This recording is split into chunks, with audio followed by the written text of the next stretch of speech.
fifth one is present. We now have a quorum, and we can get started with regular business of the City Council. And so the first item on today's agenda is a call to order. Would the City Clerk please do the roll call? Councilman DeCiccio. Councilwoman Gallego. Here. Councilman Gates. Councilman Nowakowski. Councilwoman Pastor. Councilman Waring. Councilwoman Williams. Here. Vice Mayor Valenzuela. Here. Mayor Stanton. Here, we are fortunate to have an interpreter with us today, Ms. Marquez. Please introduce yourself to the audience. Mi nombre es Leticia Márquez. Si necesita asistencia o traducción al español, por favor, véame. Gracias. Next, according to our City Council rules, comes citizen comments. Citizens have a few moments to address the council on any subject matter they would like, and the City Council is not, under Arizona open meeting law, not able to respond. Do we have any cards for citizen comments today?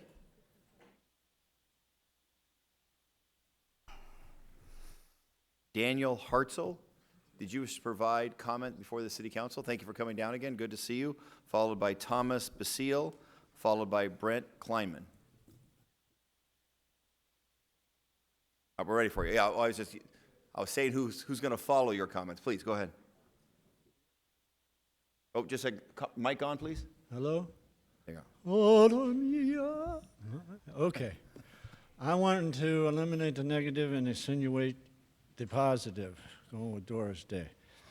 I've talked with community members already on a lot of occasions in regards to the, I now call it band corps, derived from drum and bugle corps when I was an adolescent during my teenage years, during the months I stayed out of trouble. And it was a very, very good moral value for all the children, and when parents don't have to be concerned, it's an all year round thing. And I'm proposing the drum corps go into the band. Board of Education called back to me. I gave them that literature. They call it documentation. Anyway, they would like to hear about me again, and I would like to kind of have you there present. This is next month. I'm setting that up. I'm working with news reporters and ABC, Walt Disney Station, and they're trying to help me give some type of presentation for this matter. My main primary concern, and I've been talking with a lot of citizens around here, and they're all total agreement. And I realize Arizona University is a big contributor to a lot of money to the city and everything else. But the fact of the matter is, I and a lot of others are ashamed to have the name Devil affiliated with the university and the sports teams. It's totally immoral. I've already talked to your attorney here, see what we can do about filing a lawsuit on the defamation of character on behalf of the Devil, because the Devil is just one and not many, and let's give that money to a worthy charity. So on that issue, I've talked and spoke with you again.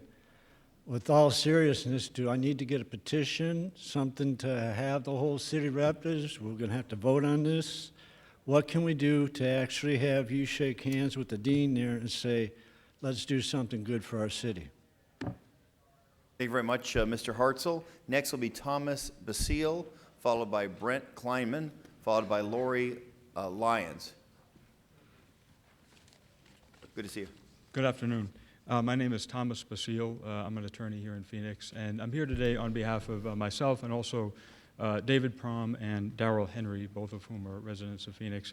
And I'm here not just to present a comment, but also a petition to the council pursuant to Chapter 4, Section 22 of the City Charter. And the petition requests that the council consider and enact a resolution, ordinance, or measure providing for the reinstatement of an invocation prayer at the opening of each meeting of the City Council, which would be delivered by a clergy member invited by the City of Phoenix from among established religious congregations within the city, identified from a citywide telephone directory or other public records. The Supreme Court of the United States has long held that legislative prayer finds deep roots in this nation's history. It embodies and expresses traditions and mores integral to the American identity and our historical experience. For this reason, the court has consistently held that such prayers, even when explicitly sectarian, are consonant with the Establishment Clause of the First Amendment.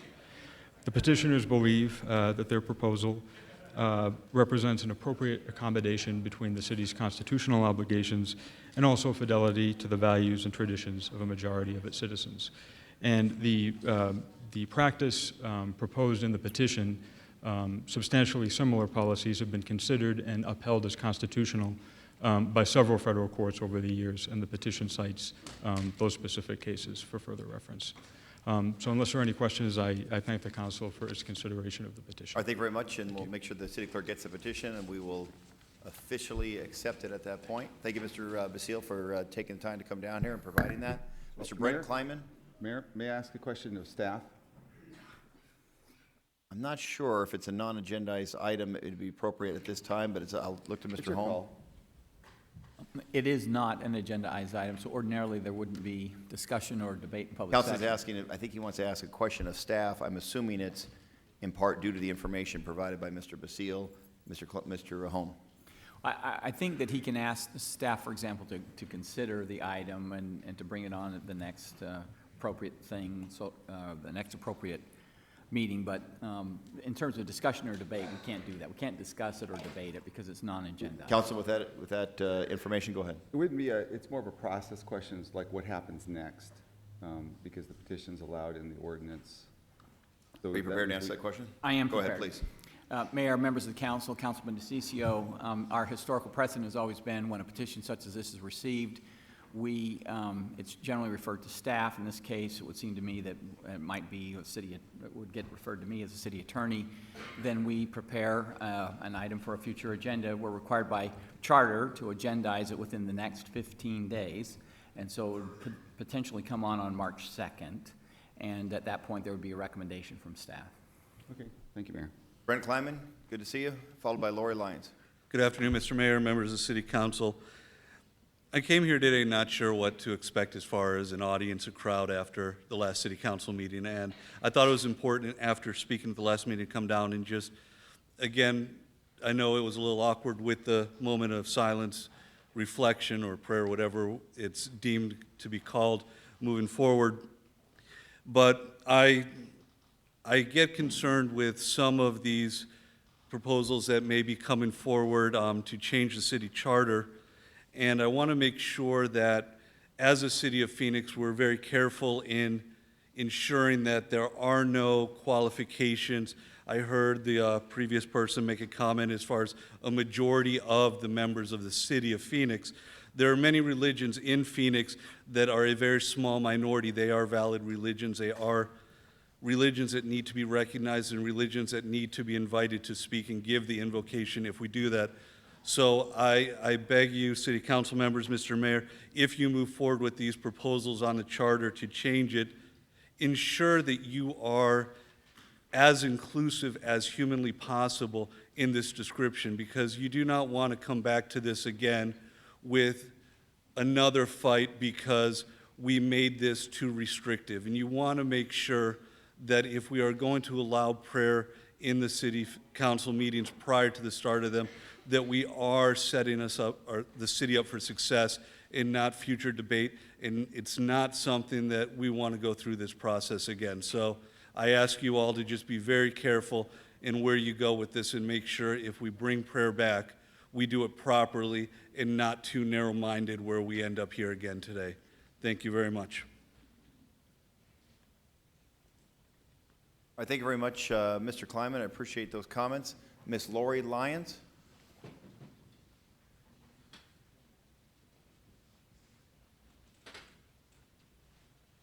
Thank you for this opportunity to address you, and I want to thank you for the wisdom you showed in the decision that you made in having a moment of silence. God can speak to us in that moment of silence, and I believe that the God of all gods wants peace and safety and goodness to reside in our city and in our state and in our nation. And I call on all the council members and the mayor and all citizens of good conscience to be calling on that God of all gods and asking him to bring these things into our city and into our state. I ask that people everywhere would consider that if good people don't do anything, that evil can flourish. And I pray that people all over Phoenix and all over Arizona would begin to pray in their homes and wherever they go. And they would pray with love in their hearts for one another. For love is more powerful than hate, and love never fails. Thank you. Thank you very much, Ms. Lyons. Mr. Blue Crowley, did you wish to provide testimony to the City Council?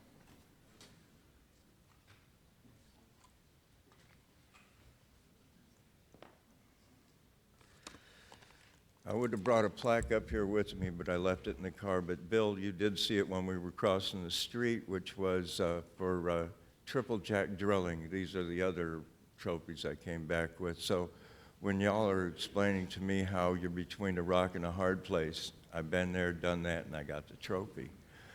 And next year, if any of you aren't doing anything about Valentine's Day, make it out Wickenburg Way, and we'll play. And you can actually see me do manual labor for 5 minutes at a time.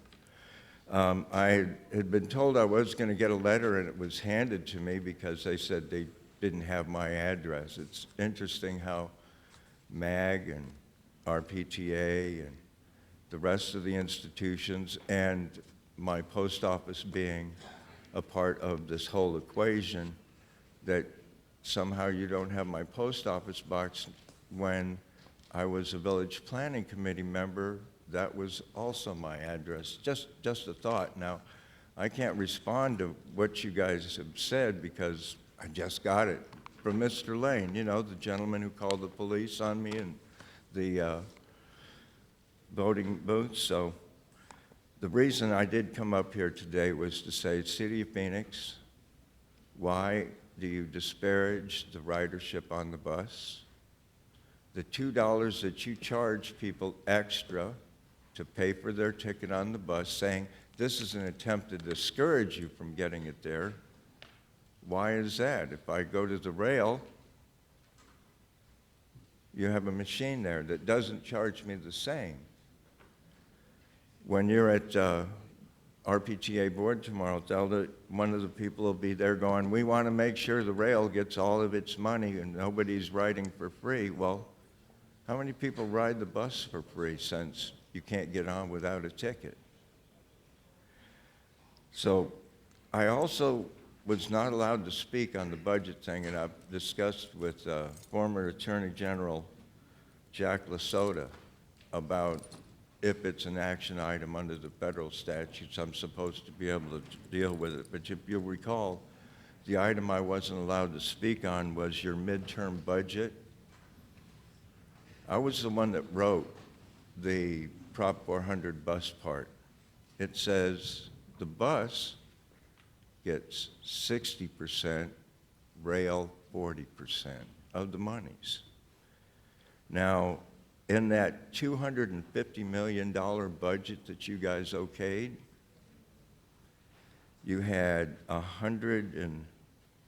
61 million for the rail, and another 63 million. Thank you very much, Mr. Crowley. You have 3 minutes to speak, and your time is up. I'll cut right to the quick. You gotta finish That up. it was almost 200 million for bonds and interest, and bonds and interest are what for the bus? Zero. Thank you very much. So when you're spending 3/4 of the money on the rail Thank and you, not Mr. the Crowley. bus, how are you doing Right your now, job? City Clerk, would you please read the 24-hour paragraph? Oh, Blue, moment. your hat. All right, City Clerk, would you read the 24-hour paragraph, please? The titles of the following ordinance and resolution numbers on the agenda were available to the public at least 24 hours prior to this council meeting and therefore may be read by title or agenda item only. Ordinances number G 6115, 6128, and 6131 through 6136, S 42300 through 42338, and resolutions number 21408 and 21409. All right, thank you very much. Do we have a motion on mayor's boards and commission nominations as corrected? Motion to approve mayor's boards and commission's nominations as corrected. Second. We have a motion and a second. All in favor, say aye. Aye. Any opposed? That passes unanimously. How about city council member boards and commission nominations? Motion to approve city council boards and commissions nominations. Second. We have a motion, we have a second. All in favor, say aye. Aye. Any opposed? Passes unanimously. It appears we have a couple of citizen leaders who are here to be sworn in for official duty. I'll come down to my right, your left, and swear in our outstanding citizen. Then if you would, come back behind the dais so the council members can say thank you in advance for your service to the citizens of Phoenix.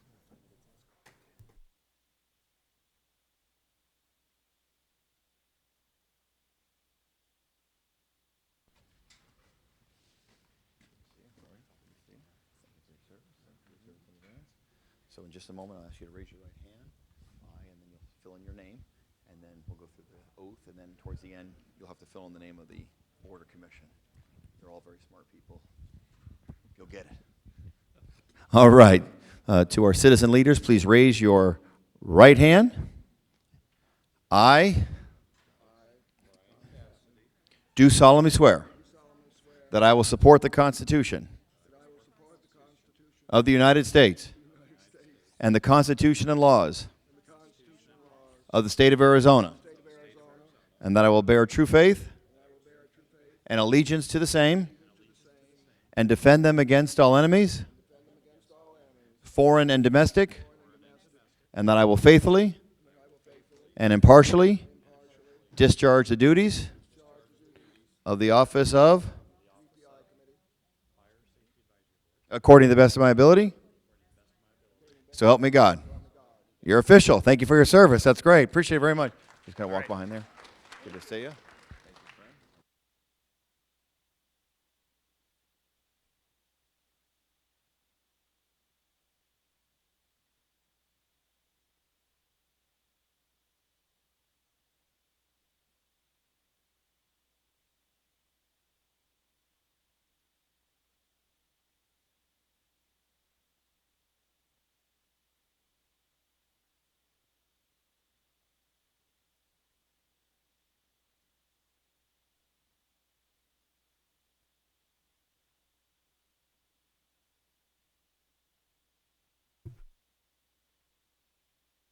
All right, next on the agenda are liquor license applications. Vice Mayor, is there an omnibus on liquor license applications? Motion to approve items 1 through 21, except item 20, which has been requested by the applicant to be continued to March 2nd, 2016, and item 21, which has been withdrawn at the state.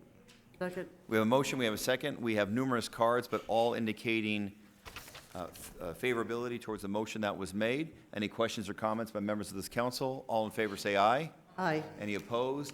It passes unanimously. Do we need a motion now on 20 for that continuance, or did that count? We need a motion. Okay, so motion item number 20 for the continuance, Vice Mayor? Motion to continue item 20 to March 2nd, 2016. Second. A motion, we have a second. All in favor say aye. Any opposed? Passes unanimously. Next on the agenda are ordinances, resolutions, and new business. Vice Mayor, are we prepared with an omnibus motion on those areas? Motion to approve items 22 through 62.1, except the following items. Items 38, 52, 53, and 54. Item 57 and 58 are as corrected, and it will stay there. And then item 58 as well, just to pull rather than as corrected. And 57. Item 57 and 58 as, I think there are Are as comments on correct. both as well, so pull those out individually. well, there are No- comments on items 52, 53, and 54. And then 57, 58, I think were pulled, right? Okay. Penny? Okay. And items 57, 58. All right, we have a motion. Do we have a second? We have a second? Yeah, they'll just, Councilman Williams. Any comments, members of the council? Roll call. DeCiccio. Yes? Gallego. Yes. Gates. Yes. Noakowski. Pastor. Yes. Waring. Williams. Yes. Valenzuela. I do have one, it was just brought to my attention, item 25 in District 3, that needs to be held out for continuance. Is that Yeah. correct? Yes, thank you. Okay. So we need to add 25 to be held so it can be continued. With that friendly amendment, do we need to revote? I'm assuming we should probably revote. Should revote. Okay, so we're holding on 25. Roll call. DeCiccio. DeCiccio. Gallego. Yes. Gates. Yes. Noakowski. Pastor. Yes. Waring. Williams. Yes. Valenzuela. Yes. Mayor Stanton. Yes, Councilman Gates, you have a motion on 25. Motion to continue until the March 2nd meeting. Second. March 2nd formal meeting. We have a motion to continue to March 2nd. We have a second. All in favor, say aye.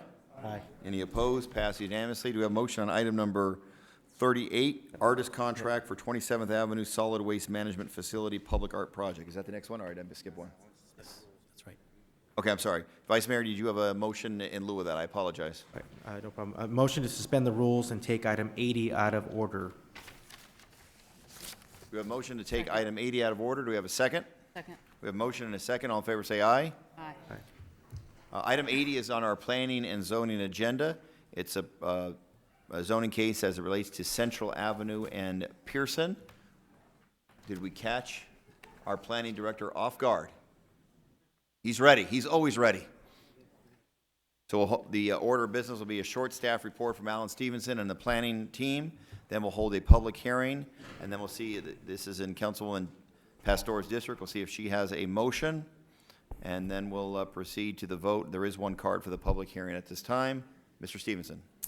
Thank you, Mayor, members of council. This request is a rezoning request for 2.10 acres at the northeast corner of Central Avenue and Pearson Street, as shown on the site, or the aerial up here that shows the surrounding zoning is adjacent to the Central and Camelback Light Rail Stop, which is right over here. There are existing building heights here and approved across the street over here. This is an applicant request to change their zoning to a planned unit development to allow a mix of uses, multifamily predominantly, with a small commercial component right up along Central Avenue here. The request is to go to a height of 4 to 5 stories. It was approved by the Alhambra Village Planning Committee by a vote of 9-2, as well as the Planning Commission by a vote of 7-0. You see the site plans. Here's the elevations of the proposed project.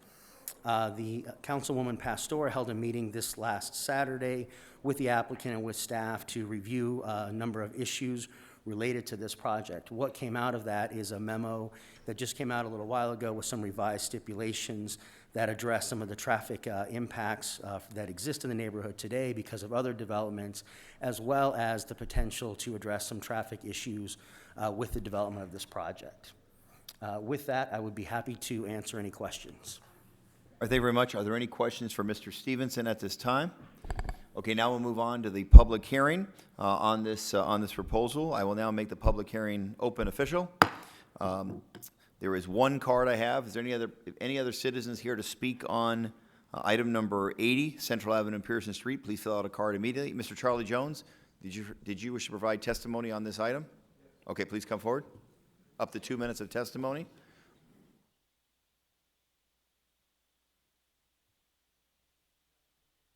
Good afternoon. Can we get the mic on, please? No, I think you're good now. Good afternoon, Mayor Stanton, Councilwoman Pastor, members of the council. My name is Charlie Jones. My address is 198 West Mariposa in Phoenix. I won't go into all my background. I think I did that for you back in December on the other Omninet case. Charlie, we only have 2 minutes. You can't go through your whole background. That would take about 15, 20 minutes. I mean, come on. Let's go right into it. The site right now has a very rundown building on it. It has been for years. It's no benefit to the area or the city. This area right now is dead. I'll remind members of the council, this area is the entrance to the business district on 7th Avenue. By the way, I'm speaking from a personal perspective today. The Omninet project fits the Uptown TOD policy like a glove. It's consistent with the city's light rail planning. It would be one of the first redevelopments in this area. It just should not stay the same as it is now. It should be modernized. It should be world-class. It should be vibrant. It should be a place where people want to live, work, and play. And this project will do that. It's about putting bodies next to light rail, as we say, on the street. It's a necessary element for light rail. It's about revitalizing the urban core by adding new businesses that support the residents in the area, adding new economic activity in this area. I'm sure most of you have seen this area recently. It's about the future, it's about the millennials, it's about urban living, putting this right next to the quaintness of a historic district. New and modern on the outside, old and historic on the inside. It's a mixture, old, new, it's vibrancy. It's choices, different ways people can live in this area in conjunction with light rail. It's really about, do you want light rail to spur development or not? We've not had it at Central and Camelback yet. These two OmniNet projects are the beginning of that, this one, of course, and the prior one. It's an opportunity to change the Central and Camelback area for the good. It couldn't be any more tailor-made for this area. It's the exact product the city wants, it's the exact location the city needs, and it's the exact time that's feasible to build this project. I'd urge you to approve this application as presented, and thank you. Thank you very much, Charlie, for your testimony today and your leadership in the neighborhood. I have no other cards on this item. Is anyone else here wishing to provide testimony? Mr. Bull, you can come forward, but I am not lying. I do not have a card from you, but you're still able to speak. Just say your name for the record and provide your testimony. Ed Bull, 702 East Osborne. We agree with the memo that was distributed a little earlier this afternoon, and with your permission, I will sit down. All right. I don't know if it is permission or encouragement the right word, but either one. Yeah, thank you for your testimony. Is anyone else here? I will take a seat. Thank you. Anyone else here wishing to provide testimony on item number 80, Central and Pearson? Going once, going twice. The public hearing is now closed. I'll now hand it over to Councilwoman Pastor to see if she has a motion. I do have a motion. Should I do the motion first and then say my comments? Yes. Okay, so I move to approve the request per the memo from Ellen Stevenson dated February 16, 2016, and adopt the related ordinance. A motion, a second. Any comments you have, Councilwoman? Yes. In working these two items, OmniNet West and OmniNet East, the St. Francis neighborhood expressed a concern over the requirements regarding the development's incentive floor. And once I really looked at the incentive floor and studied it, I frankly agreed with them. And it was in the fact that it's unclear and confusing. And so, in addition, there was a traffic study done in December that clearly showed traffic issues, mitigation issues currently happening within the neighborhood. So in dealing with and speaking with the neighbors on Saturday, talking about the traffic and the safety issues, I went back and had a conversation. And I believe, working with Ed and his client, that they demonstrated some good faith in the sense that it's going to demonstrate investment in the community in when they put the funds, or there was a request of $50,000 to be placed in escrow. And so I have asked if $25,000 could be put, half of it, be dedicated to addressing the needs now, the needs that we're facing now.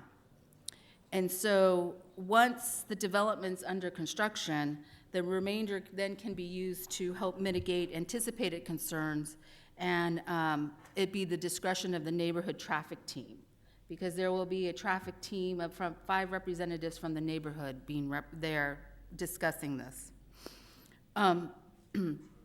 So I think this shows a willingness on part of the developer to work with the surrounding community and justifies the need for the additional floor. However, in the future, may I suggest that we take another look at how the historic place types associated with the walkable urban code better translate and are refined as they relate to the Reinvent Phoenix TOD policy plan. This disconnect has been a source of a lot of confusion and scrutiny as the central corridor gets more developed. And for this reason, I would like to relook at the place types. So that's my. Thank you very much, Councilwoman. Okay, so we have a motion, we have a second. Any additional comments by members of this council? Roll call.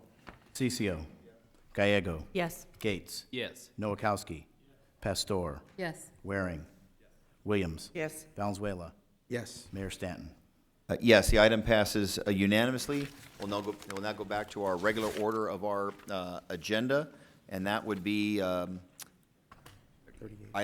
we do 25 already with the continuance, or on 38 now? Item 38. Item 38 is a proposed artist contract for 27th Avenue Solid Waste Management Facility Public Art Project. Vice Mayor, do we have a motion on 38? Motion to approve. Second. A motion and a second. Are there any cards in this item? Any comments by members of this city council? Roll call. DeCiccio. No. Gallego. Yes. Gates. Yes. Noakowski. Pastor. Yes. Waring. Williams. Yes. Valenzuela.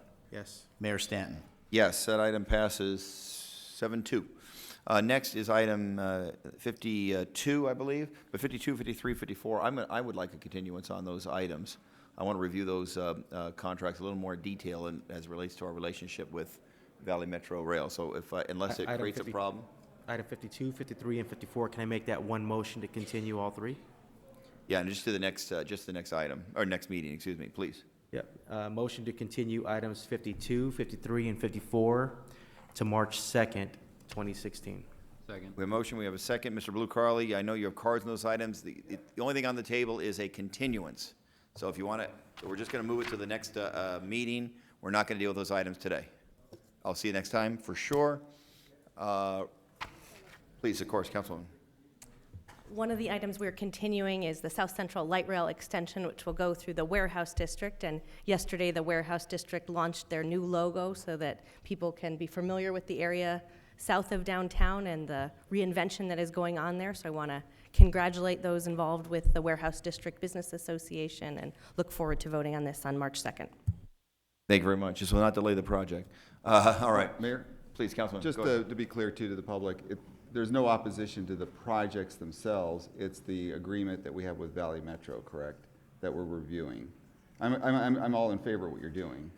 Oh, except for me. Except for Jim. Yeah, I say, hey. I'm in favor Anytime of it's what light you're rail, doing. there's opposition. I mean, come on. No, I get the point, yes. I'm very supportive of what you're doing. I just want to make sure it's on the record that it's the agreement with Valley Metro. It's not the projects themselves. Yeah, I think, in my opinion, this has been sort of a pro forma process with Valley Metro, but Valley Metro, unfortunately, as we have seen, there has been some inappropriate use of resources, much of which are coming from the city of Phoenix. We ought to review our own contracts in a little more detail to see if through contract with Valley Metro, we can better protect the taxpayers of Phoenix who voted overwhelmingly to support transportation infrastructure investment, and we want to make sure that that money is being used exclusively for that purpose and put a little more controls over it. This will change the relationship between Phoenix and Valley Metro Rail, but it'll allow us, if the money is ever inappropriately utilized, not only will they be breach potentially of criminal acts, depending on the level of fraud, but also in breach of contract with the city of Phoenix. So I think it's time to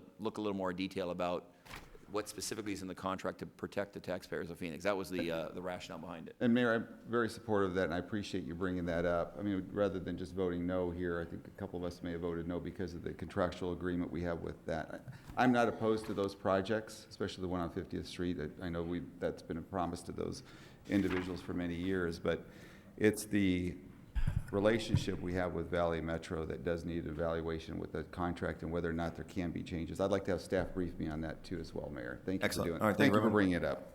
Thank you very much. All right, so the request is for a roll call. All in favor, say aye. Excuse me, the request is for a continuance. All in favor, say aye. Aye. Any opposed?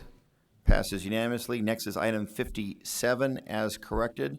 Is there a motion on 57? Motion to continue, motion to approve item 57 as corrected. We have a motion. Do we have a second? All right. Second. We have a second. And then I think Councilman Gates, did you have comments on 57? Just a second, make sure we're on the right item here. 57 is amend IGA to redefine maintenance responsibility of retention basin I-17 and Deer Valley Road. Thank you, Mayor. Had some questions for staff on this item. So in this item, the city council is being asked to indemnify, and for folks who, maybe aren't lawyers, just to understand what that means is if anything goes wrong with this project, we would be responsible, the city of Phoenix would be responsible to hold ADOT harmless and also the flood control district of Maricopa County. And so it's kind of an unusual request, and I just want to fully understand, what the liability could be for the city of Phoenix, kind of worst case scenario. So maybe you can help us understand the project a little bit better. Mayor, Councilman Gates, I'm Mario Paniagua, Deputy City Manager. Dan Brown is here from the Law Department and can help speak to the need for the indemnification language in the IGA. Good afternoon, Mayor, Councilman Gates. In response to your question, the city code provides that when another governmental entity requires the city to indemnify it beyond what the law normally requires, that we receive special council approval. This particular IGA is an amendment to an original IGA that included, my understanding is that it included such a clause. The risk it's an analysis of the risk relative to it. It's staff's recommendation that the risk is relatively small because it's related to maintenance of a retention basin, and the amendment is strictly just enlarging the amount of area for maintenance.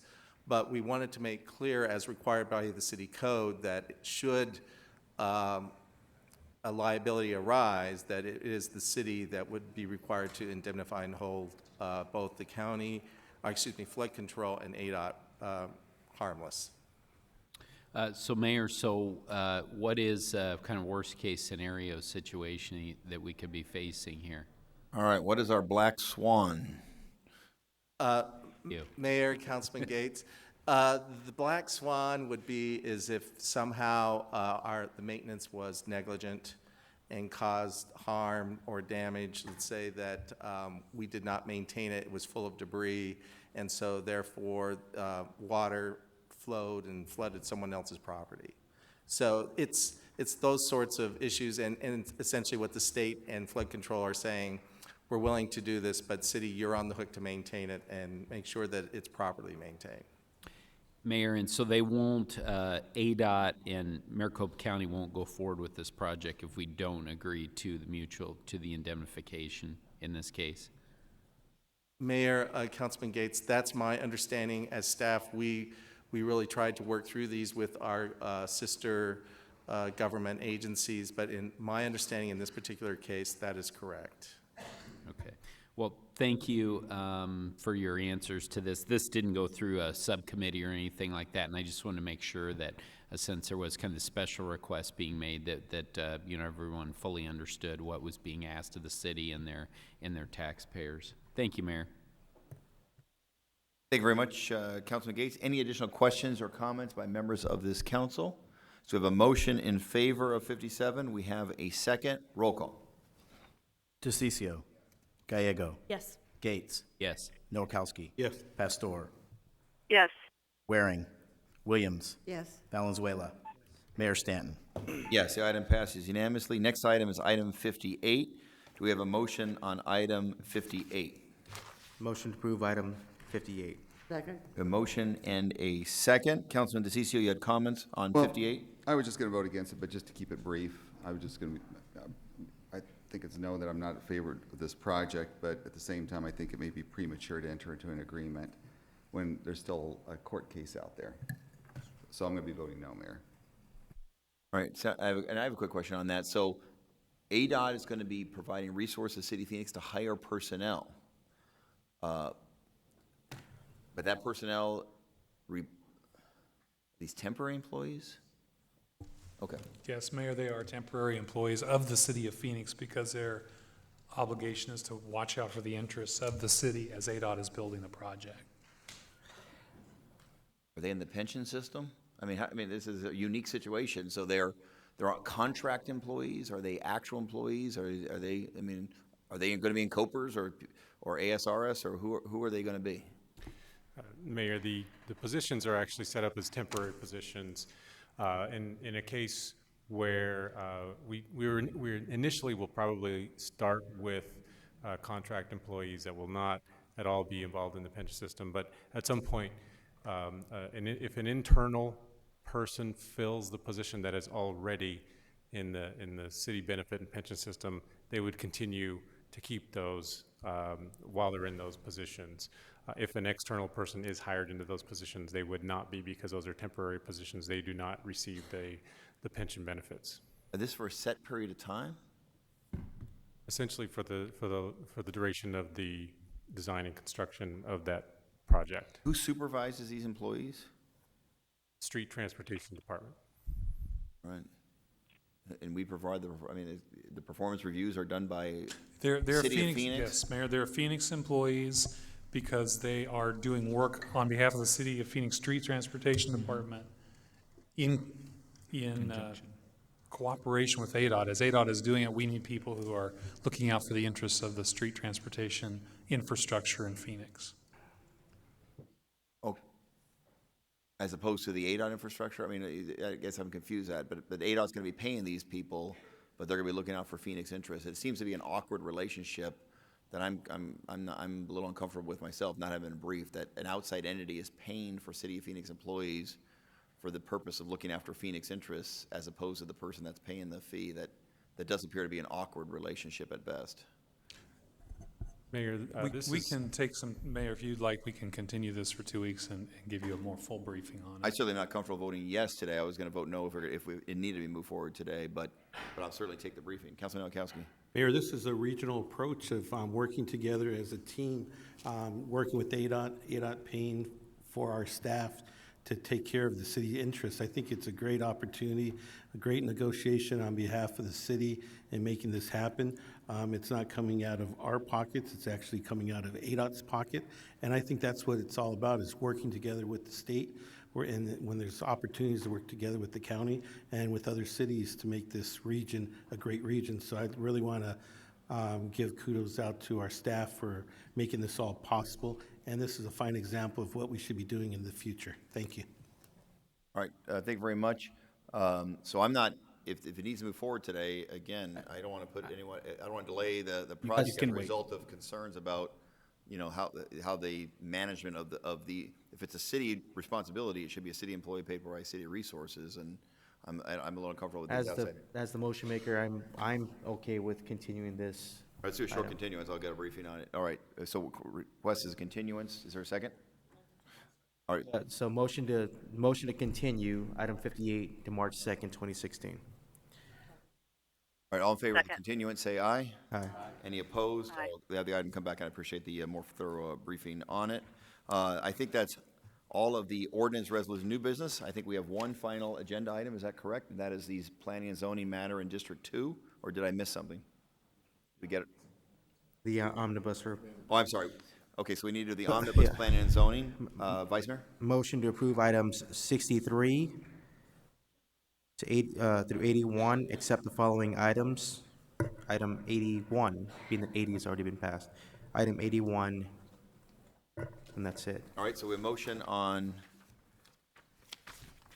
63 through 79, essentially. There's a second on that? Yes. Any questions or comments? Roll call. DeCiccio. Gallego. Yes. Gates. Yes. Nowakowski. Yes. Pastor. Yes. Waring. Williams. Yes. Valenzuela. Yes. Mayor Stanton. Yes, yes, those items passed unanimously. Now we're on item number 81. Item number 81 is a planning and zoning matter at 32nd Street and St. John Road. I would recommend that we proceed the same way we did with item 80, a short staff report from our planning director. Then I'll hold a public hearing, and then we will close the public hearing and see if there is any motions from Councilman Waring as it relates to his district. Alan Stevenson, the floor is yours. Mayor, members of council, thank you. You see on the overhead, this area in crosshatch is the subject site on St. John's Road, just a little bit west of 32nd Street. This is an existing legal non-conforming use that is a dog kennel and shelter, as well as an area where they've historically had veterinary services and other animal-related uses on the property since it was annexed into the city. It is zoned R3 today, but has legal non-conforming rights to it on just this parcel. The predominant stuff is just this parcel to the east. This is where the kennels are today. This one does have some non-conforming rights as well, but not as much. In this particular instance, this request you see on the aerial is an area that is surrounded largely by residential. There's some commercial businesses along 32nd Street here, but mostly residential. However, due to those non-conforming rights, there are some existing commercial activities with the ABC Dog Kennel and the related things here today. Oops. This is the proposed site plan here, where you see there is parking up front, and they're adding these additional dog kennels on the west side of the property here. This other structures largely exist today, although they are increasing and redeveloping some of those to make them better. They're also adding landscaping and other improvements there. This request was approved by a vote of 9-3 by the Paradise Valley Village Planning Committee. It was also approved by a vote of 4-3 by the Planning Commission. This was scheduled for City Council on February 3rd, and at that time, Councilman Waring asked for a continuance to have the applicant meet with the neighbors to try and address some of the concerns. The neighbors will speak about their concerns in a few minutes, but the staff does recommend approval per the memo that came out earlier today. That memo does have things to address some of the issues from the residents, like a solid noise mitigation wall on the property line, requiring that landscape and wall improvements be completed with the first phase of development, and verify that the new construction will meet some interior noise standards to keep any barking dogs that are inside the building quiet, as well as provisions for the neighborhood to report noise complaints for barking dogs and monitoring and some additional mitigation measures. With that, I'm happy to answer any questions.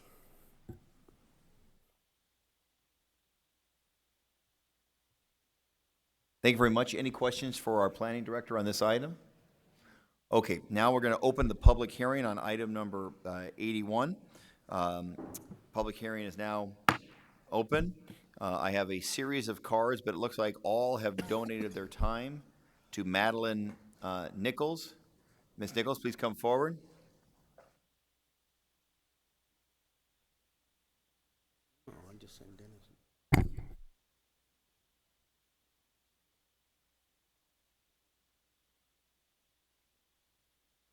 Ms. Nichols, do you have documents for the city council? All right, city clerk will grab them from you. How long is your presentation approximately? Under 10 minutes. Under 10 minutes? Yes. You have enough cards that people have donated the time. These are The floor is yours. Thank you for coming down. Good to see you. Thank We'll give you you so 10 minutes much. of time. And I'm sorry for taking so much of your No, no, time. it's I know it's important. valuable. It's important. We appreciate it. So good afternoon, ladies and gentlemen of the council, Mayor Stanton. My name is Madeline Nichols. I live at 2933 East St. John Road. I represent the 28 families directly surrounding the ABC kennels who stand today in protest of this expansion. I want to draw your attention to several issues. Mr. Stevenson's presentation makes this PUD sound like a palatable idea. However, in practice, at its very foundation, it does not fit Phoenix City's general plan. It will reduce the quality of life for the people in the neighborhood. It fundamentally legitimizes illegal expansion of the non-conforming use, and it covers up what we believe to be fraudulent building practices. The lawyers representing ABC stressed numerous times at past meetings the fact that these animal kennels are operating as non-conforming uses.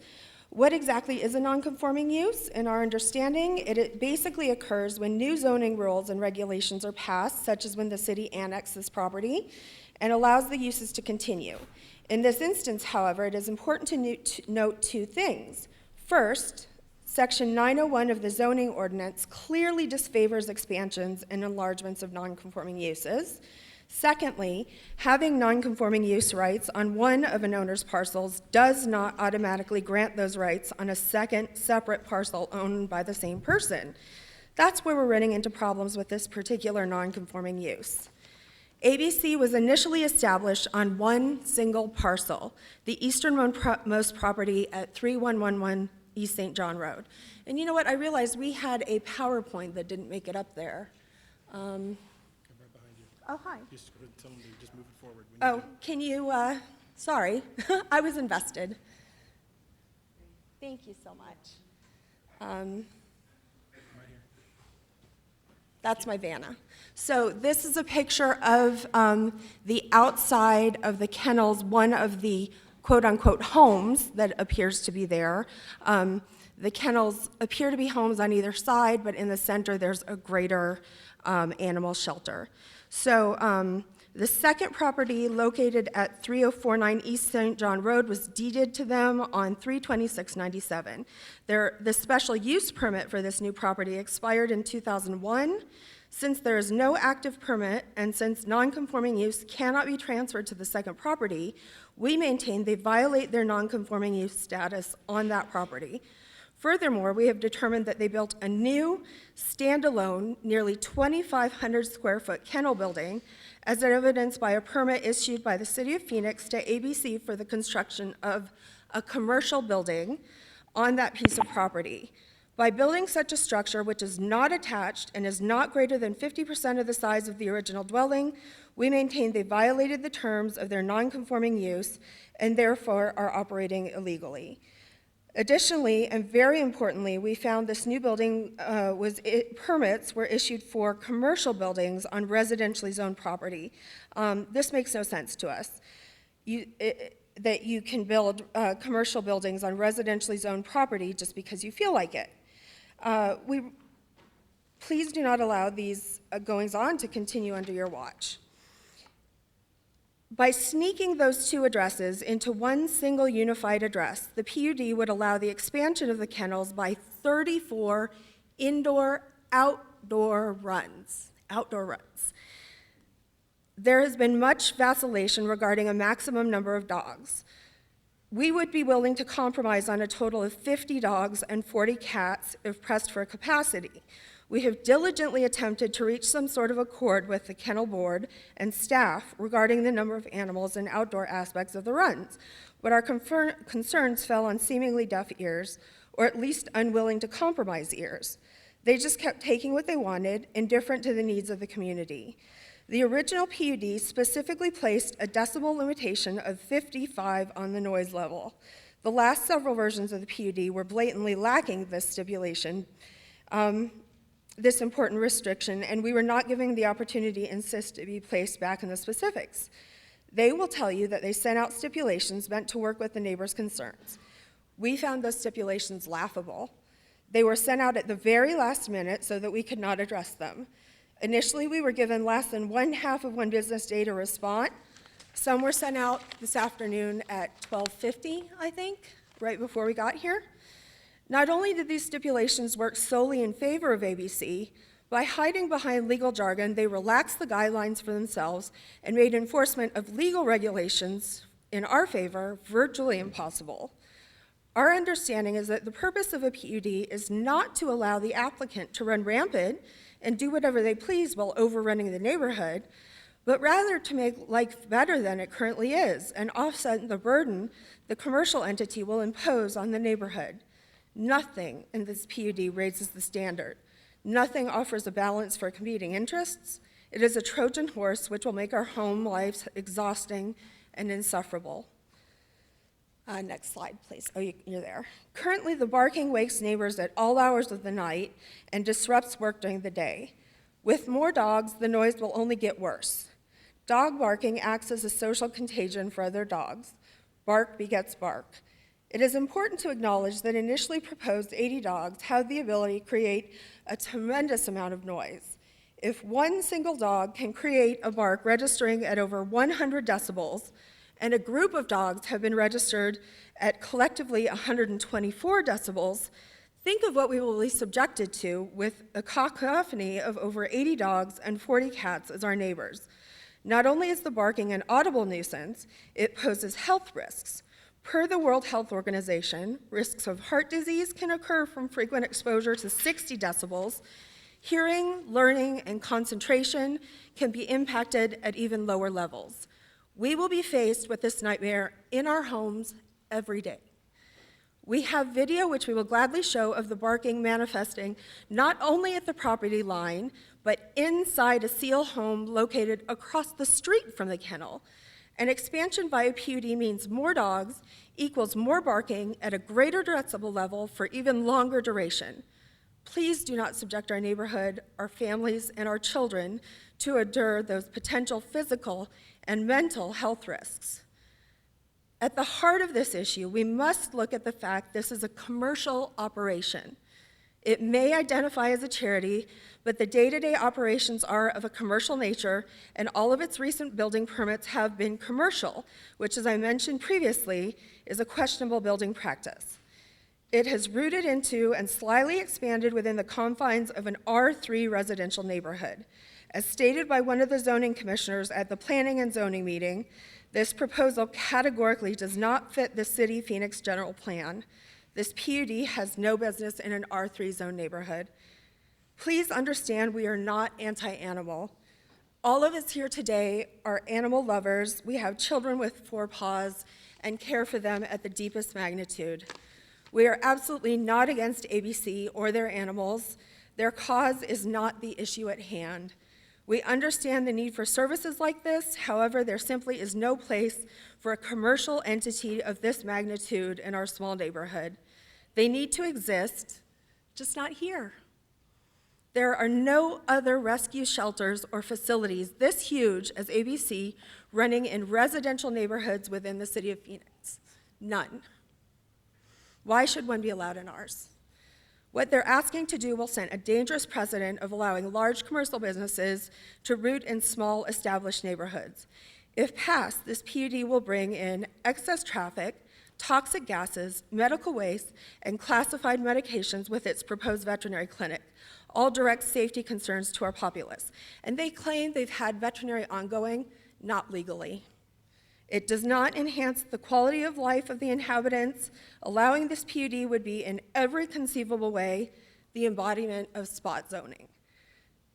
Even the PUD itself quotes that because strong, healthy neighborhoods are critical to the long-term vitality and success of Phoenix and the quality of life of its residents, the city of Phoenix is committed to enhancing and preserving its neighborhoods. As homeowners, voters, and residents of this fair town, we urge you to abide by the city's charter and uphold its commitment to preserving its neighborhoods. We beg you to consider this disastrous impact on the quality of life passing this PUD would cause. We work hard to establish our homes as safe and peaceful sanctuaries. For many of us, they are our greatest investment. I can say with some certainty that no one of you would want to live with the constant barking of a limitless number of dogs. It just isn't fun. You don't want them incessantly impinging on your place of peace. Please do not force us to endure the like. Thank you for your time. Ms. Nichols, thank you very much for the very thorough presentation and this information. I guess we're in a weird spot because the applicant is not here right now, but apparently is on the way over. Mayor, members of council, yes. Mr. Paul Gilbert is our applicant, and yes, he was delayed, and so he is on his way here, but not here at this time. Okay, there are no, and I have no other cards. Oh, sorry. Oh, you have more? So, Ma'am? we can Oh, turn please. them off, you can't, or vice versa. We can't turn them off, but sorry about that. So we're waiting on him. Well, I'm going to actually decide that in just a moment, but that was a recording of the I'm so sound, sorry, yes. the audible sound? That Okay. was the audible sound from a neighbor's of the dogs. Okay, thank you very much. Would you like me to play it? Not talking over you, I'm sorry. We heard it, Okay. but if any councilman would like to hear it again, I'd certainly. I think we. Yeah, we had one from 1:30, we have them from 3 a.m., we have them from Okay. all the time. I think that point's well made. Thank you very much, Ms. Thank you. Nichols. Okay. Do we have a sense of the arrival of the applicant? Are we like a minute or less, or is it more than that? Mayor, members of We don't know. council, I don't know. Okay, fair answer. Okay. There are no other cards on this particular item. Is anyone else here wishing to testify? Someone's filling out a card right now? Please come on down and testify first, and then just state your name for the record.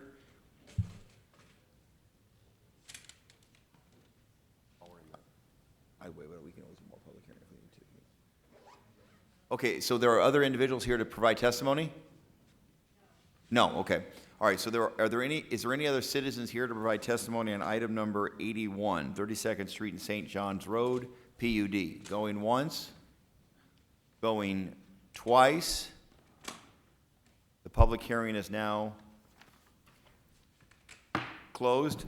Councilman Waring, how would you like to proceed? You have some questions before motion. Well, it is an odd situation. I can't remember ever seeing a big case in which a lot of time's been invested where the applicant isn't here. But I did have questions for Alan because a lot of specific items were brought up. Frankly, items when I met with the neighbors also came up, but all was long before my time on the council, long before most of our time on the council. 1997 was referenced, 2000. The claim, and I only use that word because I don't know the legalities of it specifically, and you work in this area. So the question was put, how are they allowed to operate given the details provided by Ms. Nichols? Can you explain? Certainly, Mayor, Councilman Waring. This property was part of annexation number 135, which was annexed into the city of Phoenix in 1988. When it was annexed, both the properties were given R3 special permit conditional zoning to allow their use that was happening in the county at the time. Can I stop you right there? Yeah. So only one of the properties is being used right now? Is that, because you just said both properties, right? Originally, both properties had some non-conforming use. It's my understanding that the east property has had the rescue operations. The west property had some other non-conforming uses like a veterinary clinic and some training and those things over time. All right, so they're shaking their heads. No. I guess I don't know. I'm just saying they're shaking their heads no. But as far as you know, that's what it's. As far as I know, yes, that's what was happening with the parcels. I can go on for a little more detail here please. to provide, because what it really comes down to is in 1991, the special permit on the west lot was set to expire, and at that time, the city council granted a time extension on that west lot for another 10 years. They also put a limit at that time from 14 to a limit of 20 dogs, down from 20 to 14. That special permit on that western portion expired in 2001. The owner of the east lot requested a deletion extension of the conditional zoning time stipulation, and that was granted by the city council in 1993. That's why the west parcel continues to operate today as a shelter and with the service that it has as a non-conforming right under the R3 zoning, because there's no conditional time stipulation for it. So that's how the use is there today. Okay, so, I mean, I think what we heard was it's illegal, but you're saying it's not. So it's not illegal for them to operate on the west side. They have some rights under that east side for veterinary, some other things that were prior to that special permit, is what the applicant would argue. I don't know that that can be substantiated one way or the other. When they initially came in and talked to staff on this, we told them, pursuant to Chapter 9, which is a non-conforming section of the zoning ordinance, that they can't expand by right. They have to rezone the property in order to get the uses that they wish to do, which is why they're before the council today. So the resident's correct that non-conforming section of the ordinance talks about not being able to expand, and that's because it's a non-conforming use. If you go to the council and you request to rezone your property, then you're able to do that. That's what they're here today to do. That section is simply meant to apply for a by right expansion of those uses. So there was a mention of the veterinary operation. You're saying there is a veterinary operation right now? Mayor, Councilman Waring, I don't know if there is a veterinary operation on that west side. My understanding is over time that there were some other non-conforming uses the applicant claims they have the right to on that west portion. I don't know what was happening on that. What I can tell you from the records the city has is that eastern portion does have non-conforming rights, and that's been the one that predominantly has had the uses on it. Okay. And this has been, so it's been the kennel, for lack of a better word, since 1997? Mayor, members of council, I don't know if that was when it was established. It had some type of kennel operations prior to it being annexed in the city in 1988. Exactly what the extent of those were, I don't know. And this has been there for almost potentially 30 years? Yes, so they had some non-conforming rights prior to that time under the R3 zoning. Okay. So we, I think there was also at the end, at the close, I think there was a conversation about it shouldn't be here at all. Could we vote to get rid of it if that's what we wanted to do? Mayor, Councilman Waring, you could not on the eastern portion. Only the western portion is what they're seeking to expand. The eastern portion could continue to operate pursuant to that 1993 City Council decision that allowed the special permit and for it to operate as it does today. I would note with that there's no limit to the number of dogs under that approval as well. So on the eastern side, they could put all the dogs if that's what they wanted to do? Correct.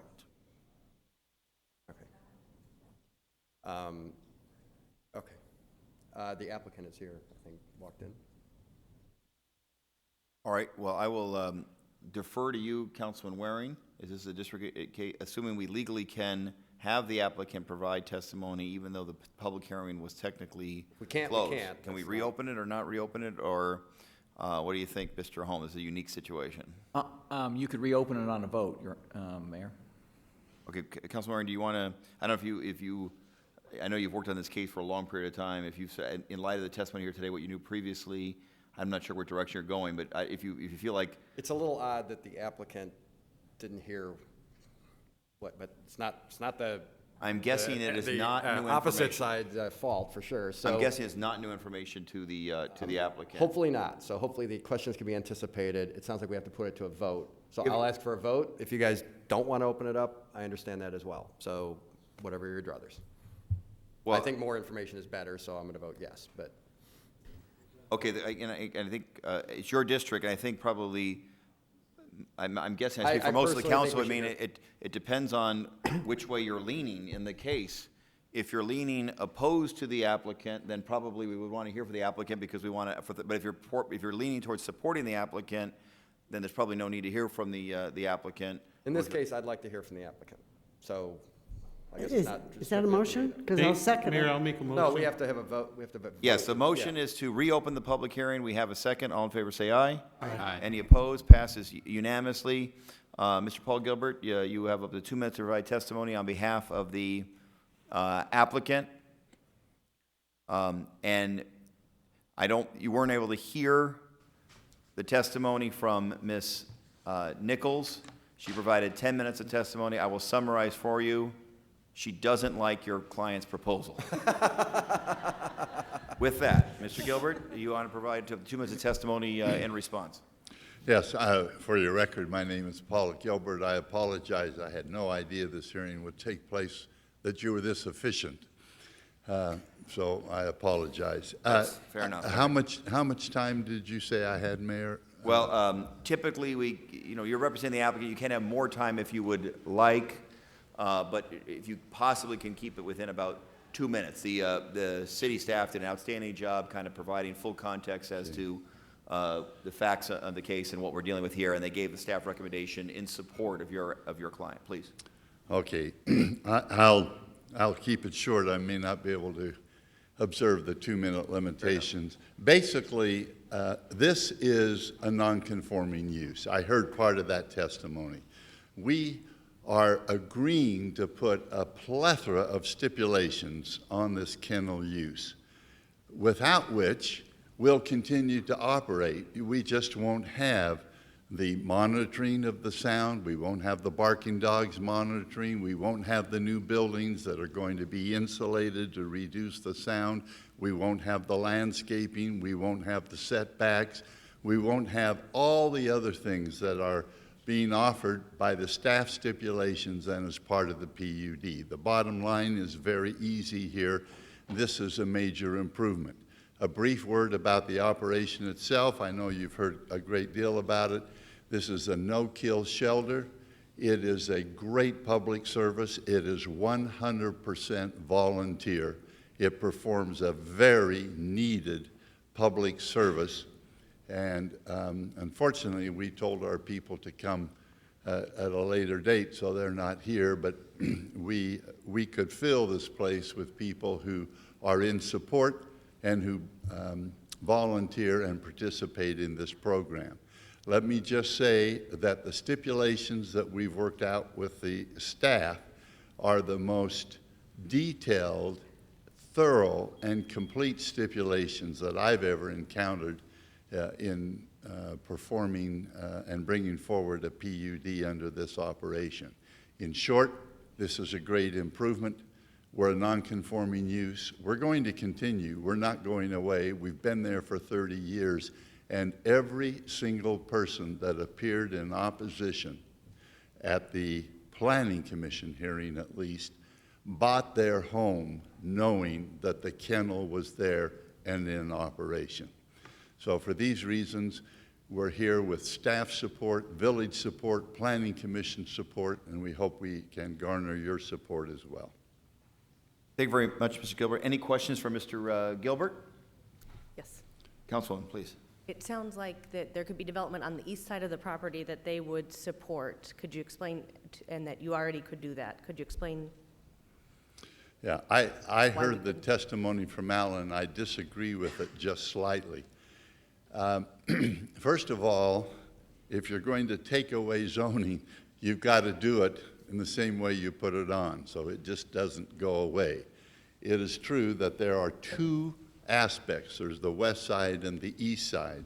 What we're doing is expanding the entire operation, but putting a limit on the number of dogs for both sides. But we could put the 80 dogs that we are agreeing to limit for the total area just on the east side. So we could continue to operate on the east side. That's a legitimate non-conforming use. We could add the number of dogs without any restrictions. I don't know if that answers your question.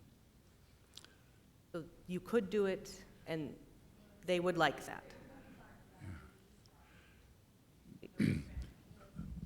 But the problem with doing that, if we were to put 80 dogs on just the east side, that would be a disaster for us as far as providing the service that we need for the dogs that we're virtually saving. That would crowd them. They would be very concerned about all the noise that would be occurred. Now we're spreading the dogs out. We're making it easier, or we're controlling the noise in the new buildings that we're building. So we're a lot better neighbor if we spread it over both sides. They are missing a major point, and that is all the things that these neighbors say they want, which is control, monitoring the sound, and so on. That won't take place if we just continue with the non-conforming use on the east side. If we're limited to just expanding the east side, there's no reason for you to adopt the PUD. There's no reason for us to agree to all these restrictions. There's no reason for us to monitor. Then we'll just continue as a non-conforming use. That is not a practical solution and derogates from the quality of care that we're trying to provide and have historically provided over the years. Thank you very much. Any additional questions for Mr. Gilbert on behalf of the applicant? All right, thank you very much. Yes, but I'm going to close the public hearing at this time. So the public hearing is now, for the second time, closed. Councilman Waring, you have additional questions. So Alan, I know you worked on the stipulations. I know you guys spent a lot of time on this. So the stipulations, he talked about them being the toughest and so forth. But I did find them to be meaty myself. I mean, it seemed like it fit with a lot of the things that were discussed at the meeting I had with the neighbors. Can you kind of go through those and explain? Sure, Mayor, Councilman Waring. So there's a stipulation that is added requiring a minimum 8-foot-high solid noise mitigation wall shall be constructed along the rear and sides of the property lines. The wall must be a minimum 8 inches thick, fully mortared block construction, similar to the walls that you see along freeways for noise mitigation. So this isn't just a standard block wall. Designed to block noise. It's designed to block the noise. It is stipulated per our requirements in the ordinance for those noise mitigation walls. In addition, we have stipulations that address some of the phasing of the project to ensure that when the kennels are put in, that as part of that first phase, that they would do the landscape and parking lot improvements and things that are visible to the public as well. So it won't be piecemeal? Correct. So there will do some additional things over time, but with that first phase, they will do the improvements that are most visible to the public, which is one of the concerns about the condition of the facility and not being maintained well. So this makes it so that they don't just get to add the kennels and not do some of the visible improvements for the public. In addition, we're adding a stipulation that requires the building construction that they use a certified noise expert to verify that the construction insulation materials will ensure a 55 dB sound level inside the building. So as part of that project, we will ensure through the development division within the department that they are meeting those requirements in terms of insulation for the building, so that barking and those things, whether indoors, aren't impacting the neighbors. That's probably one of the issues that has been identified as you see some of the home structures that were converted. They don't have some of those things, so it's hard to tell sometimes where the barking is coming from. 55 dB is basically somebody talking in the next door's backyard. Is that? It's basically generally a conversation level is the 55 decibel, yes, if you're talking outdoors. So the city is going to decide if they're meeting that standard? Right, so they're gonna have to have an engineer submit sealed plans. But the neighbors are saying no. Why are they saying no?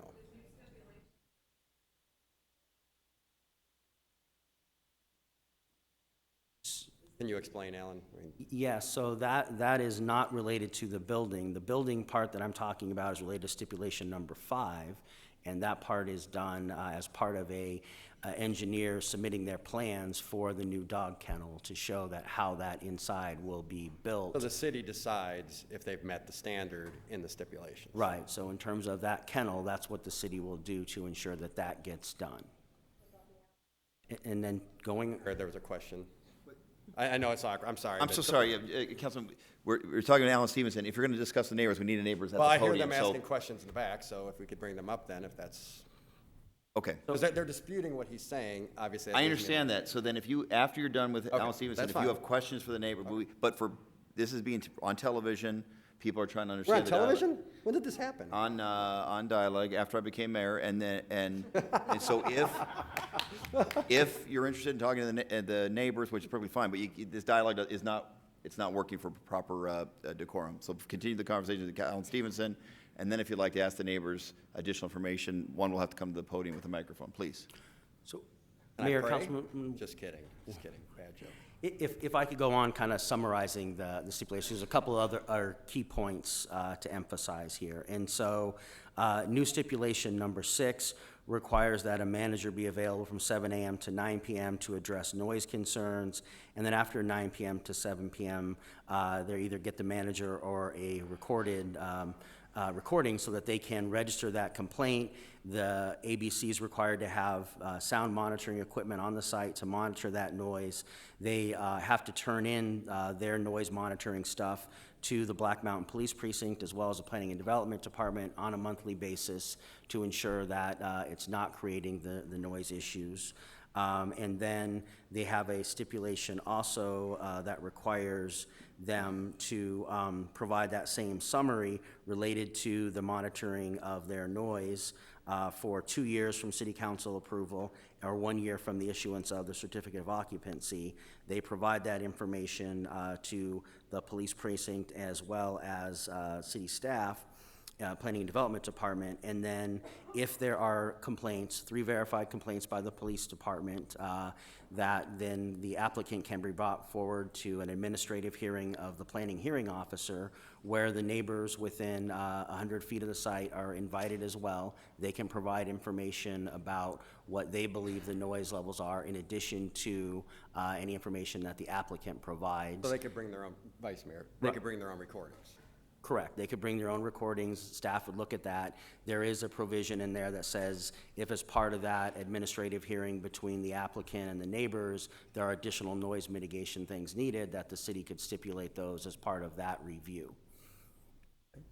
The only other thing I would like to add is that I think you'll hear from some of the neighbors about concerns about the police department and their ability to respond to barking dog complaints. I think in a traditional sense, when there's a barking dog and it's a neighbor issue complaining about his barking dog, they refer that to a mediation program that is through the Arizona Summit Law School.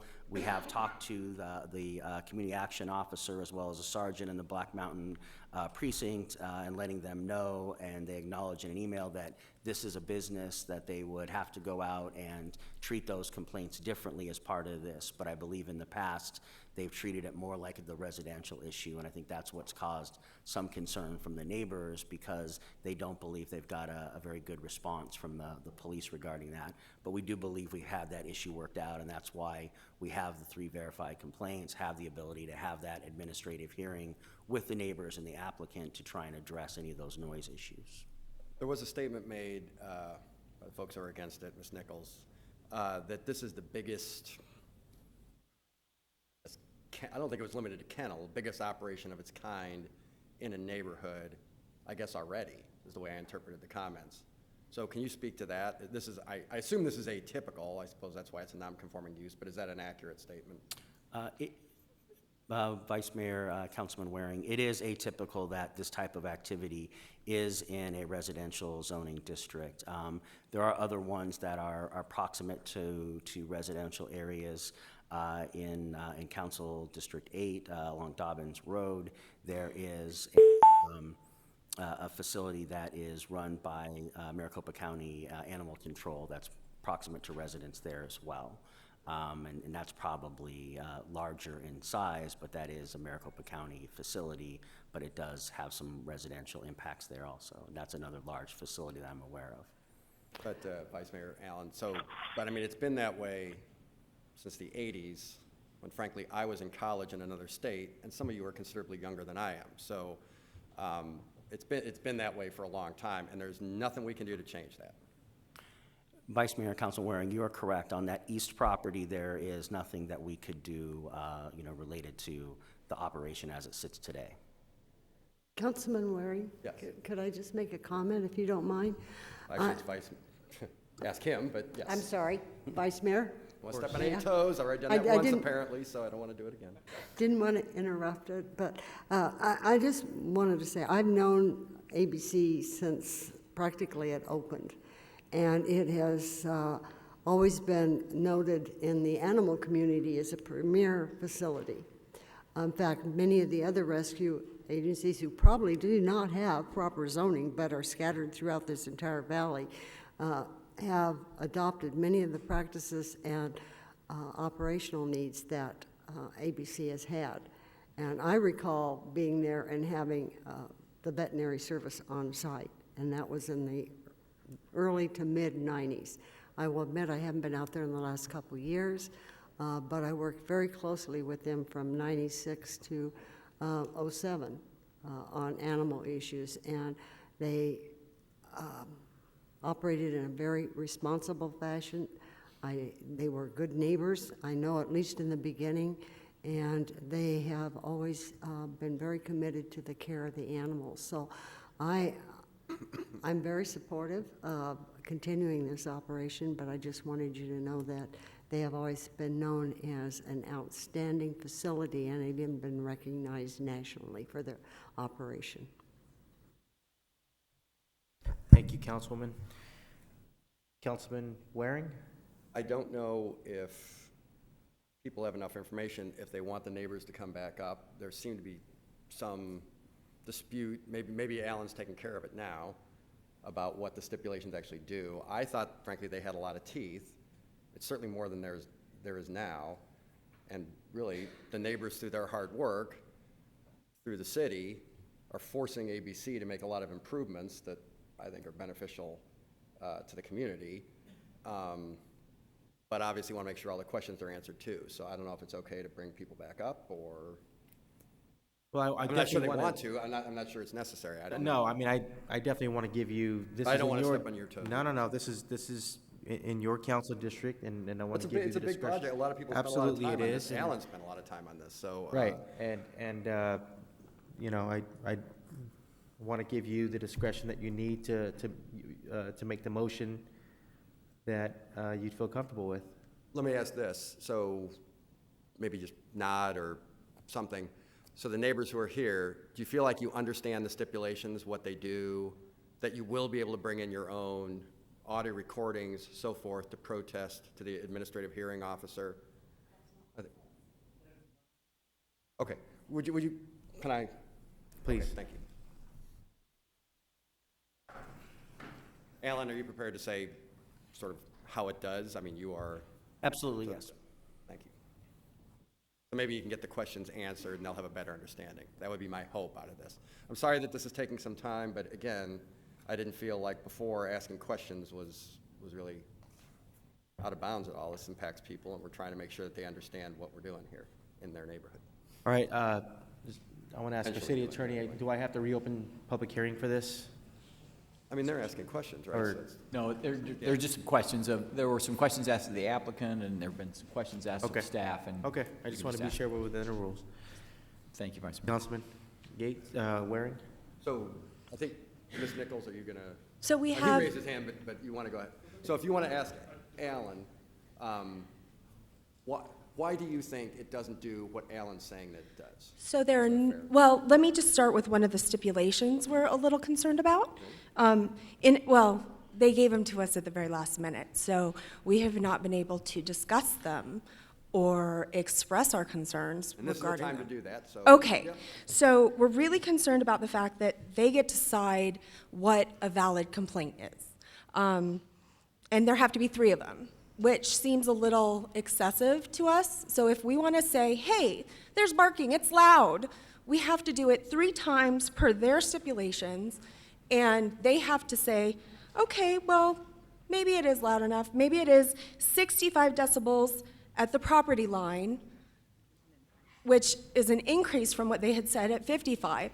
And one thing we're really worried about are these outdoor runs. It's one thing to do noise mitigation indoors for the runs inside, but these dogs will have flaps that let them go outside during the day. And so you can have up to, I think, 34, 36 dogs outside barking at the same time.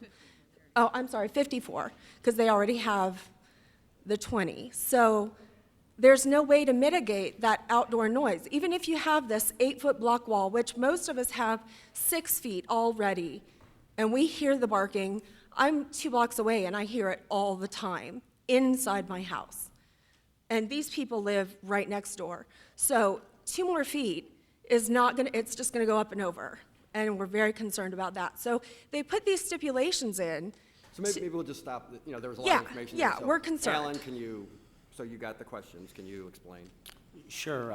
For the mayor and council benefit and the public, what I will kind of go through and summarize is in this memo document that you got a copy of. There was also a copy available at the back of the room here today.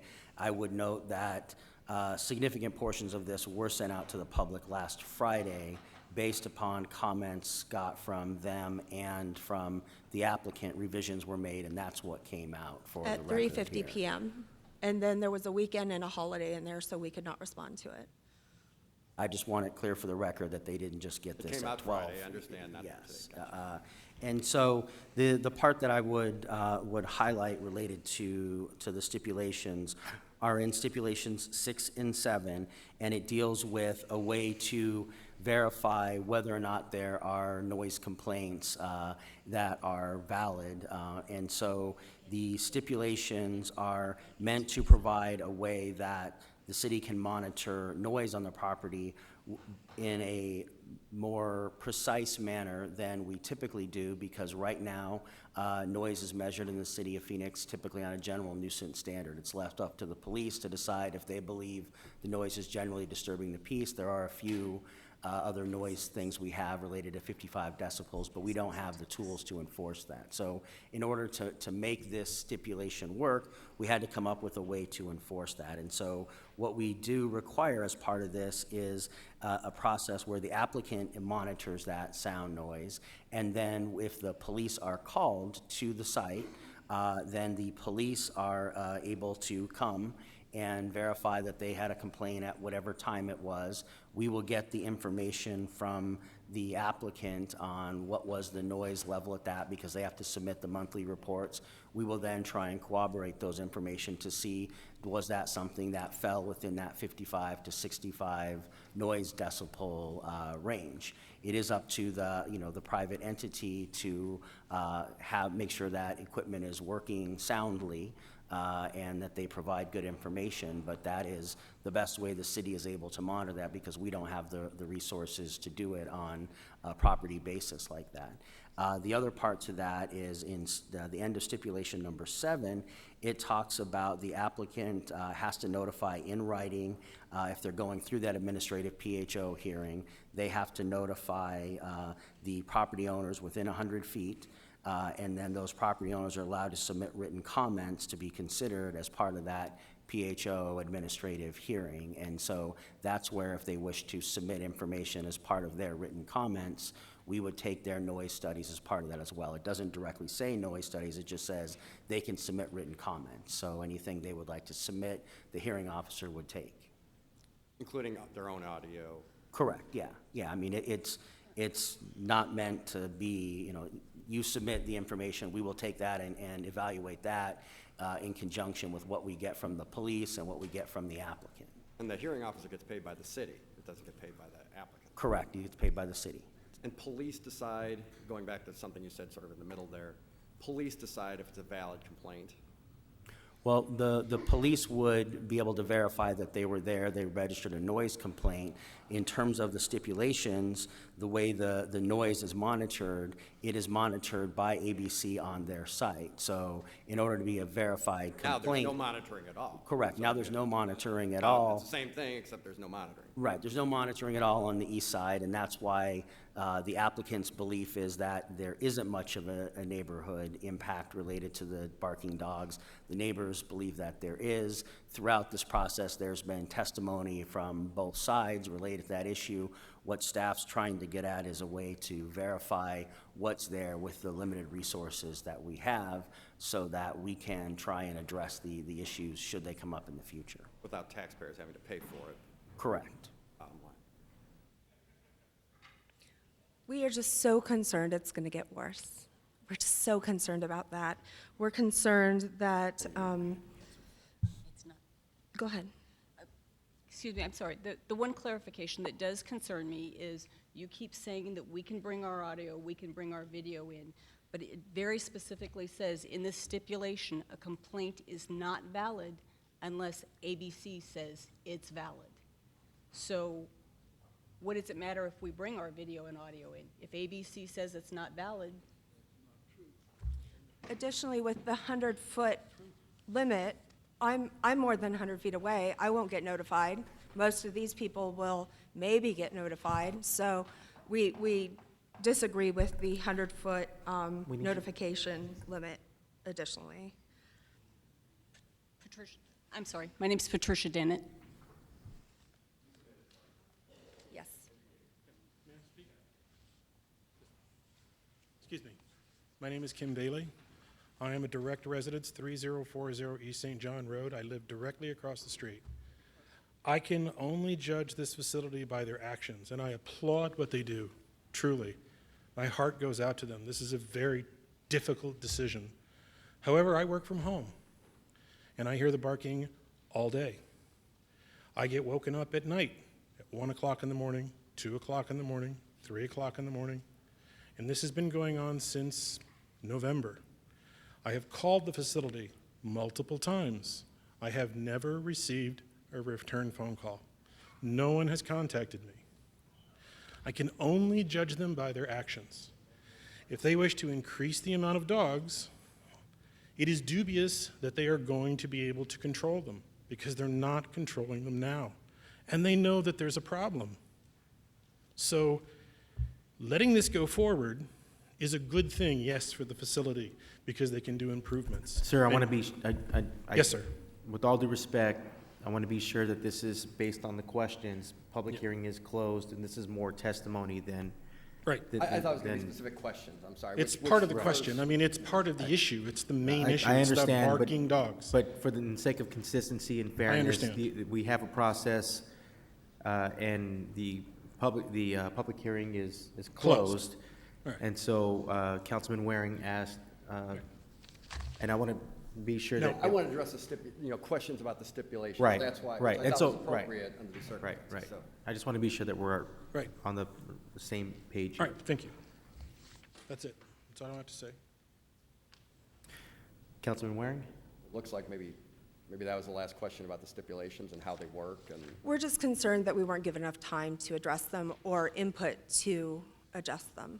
There's too many dogs and too much noise. I mean, They- I guess they to aren't the prov- comment about, for the last gentleman, Mr. Bailey, right? Bailey, yeah. Yes, so Mr. Bailey, we met.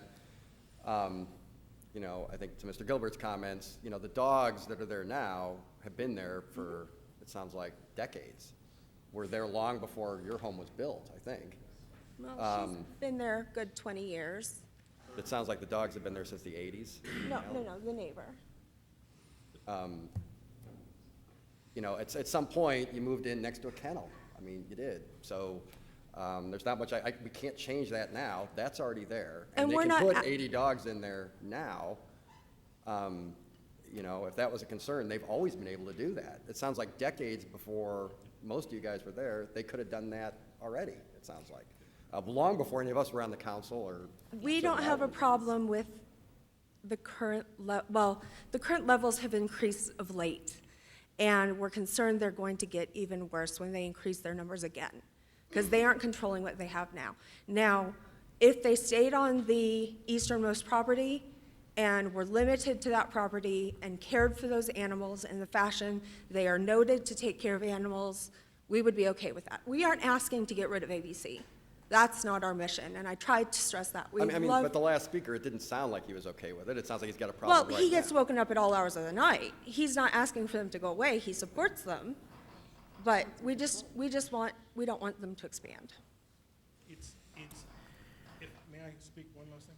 To be fair, If they're going to speak, then Yes, sir.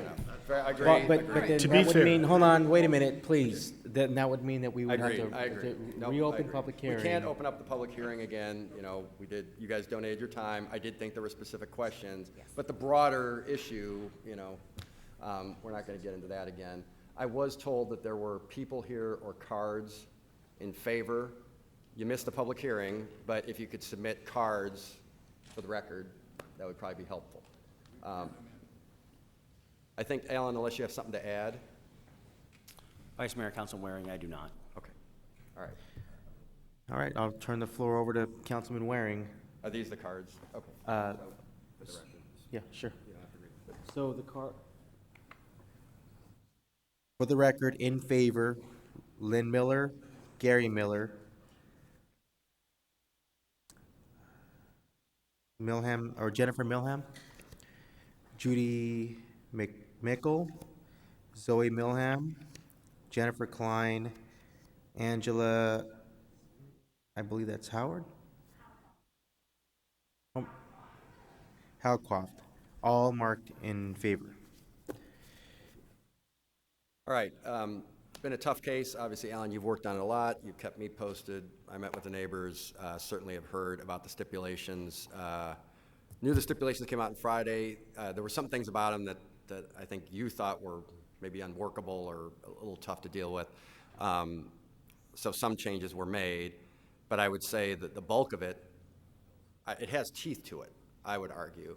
I think you validated that. I understand the neighbors' concerns. I would have concerns too.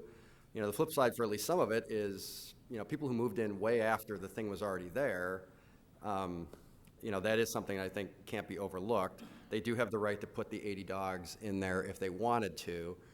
You're not talking about a tremendous amount of space, so I'm not sure why that would make sense only on the eastern portion. It sounded like there was a fair amount of give and take about whether they're doing things they shouldn't be doing now. It sounds like the city staff who works on these issues every day. I'm not saying every answer is absolutely 100% accurate, but Alan's track record is as good as it gets for sure. And I have the utmost confidence in him, and he's been working on these issues for 14 years or something for the city, so he's got a lot of knowledge. about these things. I think he's confident. I know he's visited the facility. I'm confident that the applicant, who has done a lot of good work and provides a needed service that I think we all appreciate, it sounds like even the neighbors understand, it's appreciated. If they aren't able to keep this facility, I wonder what happens to all these animals.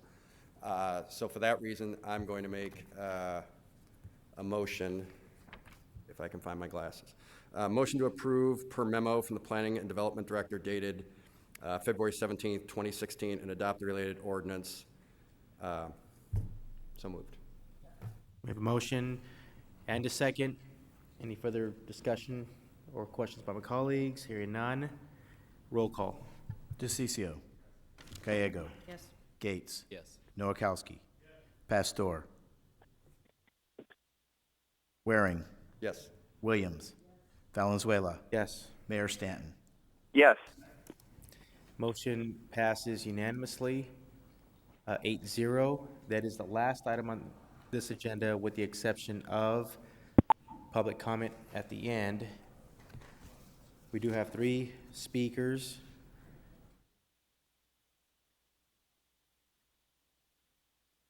The first one, Mr. Michael Salmon, followed by Mr. James Dibler, followed by Melchizedek. Hope I pronounced that correctly. Mr. Salmon, nice to see you. Nice to see you, Vice Mayor Valenzuela. Hello, Mayor and City Council. My name is Michael Salmon. I live at 7601 North 31st Avenue in Phoenix, Arizona. I'm also the senior pastor and bishop of the Lathian Christian Church, located at 7310 North 27th Avenue in District 5. And I am here today because my wife and I want to host Bible studies, home groups, what they call home groups, at our residence.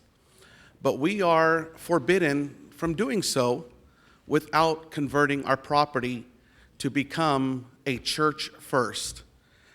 We have sued the city in 2012 for our rights to do that. Just recently, we had sent a city attorneys, not city attorney, but the attorneys representing the city, a ability to walk away from the lawsuit. And we said, we know that our city is getting charged a lot of money to defend people meeting in their homes for Bible studies. And we said to them, we want to walk away from the lawsuit if we can be assured and be told that we can have home groups in our home. And we sent a letter of about 15 to 20 people on a Thursday night for home group in our residence. We live in 4.5 acres of property. My home is over 3,200 square feet, and we were denied that. As a matter of fact, the city, the law firm that is defending the city said, in our discussion last week, you said you wanted to move forward and were considering to dropping your case if you would come to an understanding with Phoenix as to how you can conduct weekly home groups on the property. The city recently followed up with my regard to your offer. It is rejected. The property is church property, owned in the name of the church, and the property's use is subject to building code. The city will not waive the building code to allow your proposed weekly home groups, but in interest of compromise, etc. My point is, the property is owned by the church, Harvest Christian Fellowship Community Church, but it is a parsonage, the residence of the pastor. I have lived there since 2005. I have lived there, and it became a parsonage at the end of 2008. But even in 2007, we were told we cannot have home groups. So I am bringing this to the attention of the council and to the public. This has cost our city as a taxpayer thousands of dollars, I'm sure. I don't know what they charge per hour.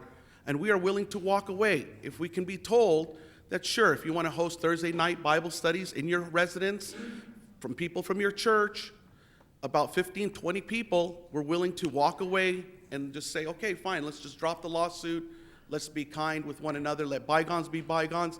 The past is the past. So I would like to bring this to your attention. I would like some research. And this is not about the past. This is about the present, what we want to do today. I thank you for your time and for the public's time. Thank you. Thank you, Mr. Salmon. And my chief of staff is here, and I'll ask her to connect with you before you leave, if that's okay. We just have a few minutes. Mallory, if you can connect with Mr. Selman. James Deibler, and our final speaker will be Melchizedek.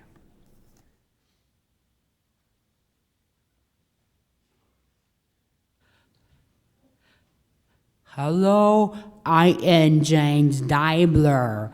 I am going to school at Arizona State University, downtown Phoenix campus, and Glendale Community College. I would like to see the political science degree program move from ASU West Campus to ASU Downtown Phoenix Campus.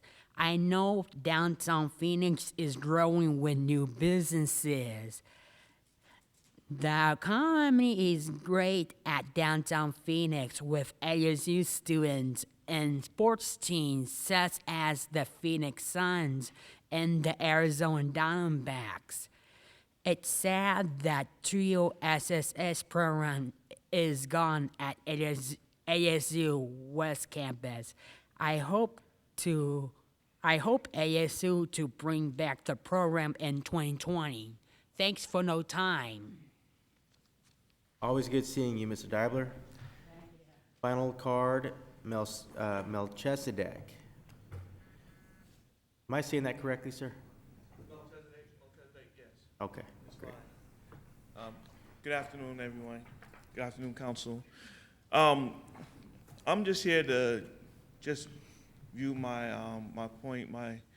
I have read in recently. I didn't know what was going on, but I just recently learned is that the Church of Satan had wanted to do a prayer over here before the opening of the meeting, and you all had decided that from now on that you all was going to have a moment of silence. I just wanted to say that being American, America was founded on God. We put in God we trust on our money. Before the meeting started, everyone stood up, put their hands over their heart, and said, "One nation under God." And what I'm saying is this, is that if we forsake God, He will forsake America. America has a song says, "God bless America."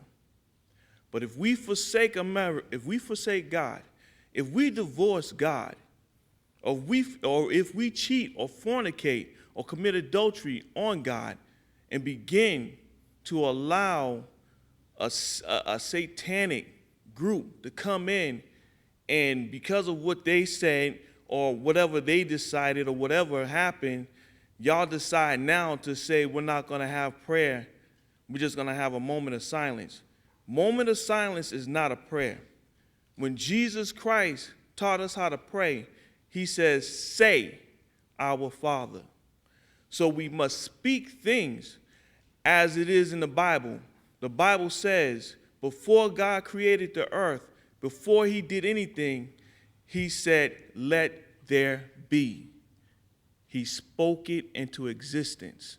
So as America, we see that Barack Obama, who is not Christian but a Muslim, he says that America is no longer a Christian nation only. I say this, if we forsake the Most High, whom America was founded on, how long will it be before the Most High forsake America? What the Satanists did was a strategy. They came here and made some kind of suggestion, and y'all went along and said, well, we ain't gonna have neither one. They're fine with it. They're okay with it. They don't mind sitting here and saying, okay, yeah, have silence. Thank you, sir. All right? Again, do not forsake God, because God will forsake America. That is our last speaker. This meeting is adjourned.